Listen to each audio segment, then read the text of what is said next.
You know, it's interesting because people have their comfort zones that they want to be in. And I always look at the zone like this, like a square. That's their comfort zone. It might be super small. And I know quite a few people that they've retired and they don't go do anything. They just stay at home, and their yards are perfect, their garages are perfect, and their life is perfect because they stayed in this little zone. And that's perfectly fine. But are you content?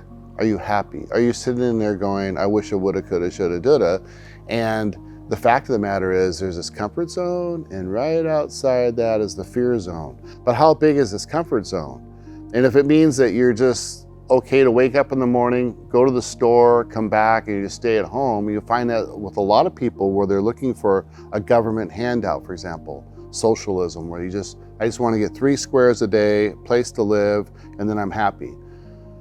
I don't roll that way. I'm like, my comfort zone is super huge. It's just really big, and I walk in things where I'm a little nervous about stuff, but I've had so much experience in life that I know that it's going to be okay to try something.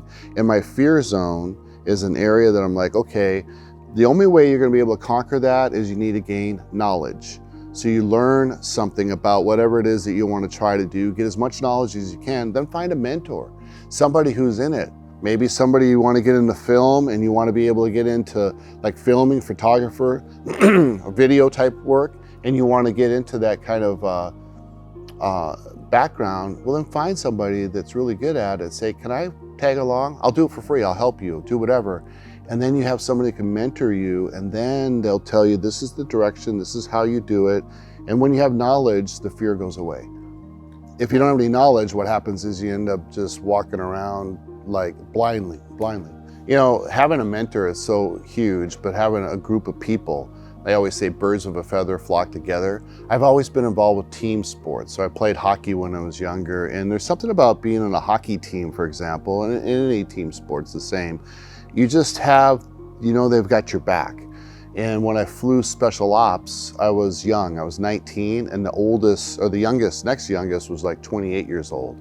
They were all people that were in Vietnam, and I was an experiment when they brought me on board to be there to see if they could take somebody from no training whatsoever and bring them up to be fully trained as a special operations loadmaster. And at first I was rejected because they wanted to kick me out of the squadron. I was too young, too inexperienced. I'm gonna kill them all because I don't have any experience. But they said, no, he's gonna stay. And after probably took about 6 months to a year, they started coming along and they started mentoring and training me. And then to this day, I have these mentors that were there that they were in Vietnam flying all kinds of crazy missions, and they'd have my back. So all the way along, even in the air show world, you have people that have been around for years. I'm like, oh my gosh, here's that person. There's the Bob Hoover. The first guy that I saw, I got to meet him. And I even told Bob Hoover, I said, Bob Hoover, you're the reason why I became an airshow pilot when I met him. And he said, good, pass it forward, pay it forward. In other words, do this with everybody else. So as an airshow pilot, professional airshow pilot, I always took the new people coming on board, instead of going, yeah, I'm John Melby and I have this experience and I'm the legend, I'm the veteran or whatever. I've never taken that approach. I've actually mentored and I've built a relationship, and they could call me, and I want them to be successful. I want them to be happy.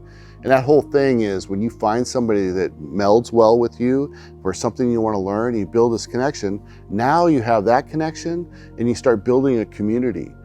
Thanks for watching. And if you want to learn more about how to be your fear boss, you can like, subscribe here on YouTube, and follow us on social media. We'd love to have you join us at fearboss.com. Join up today.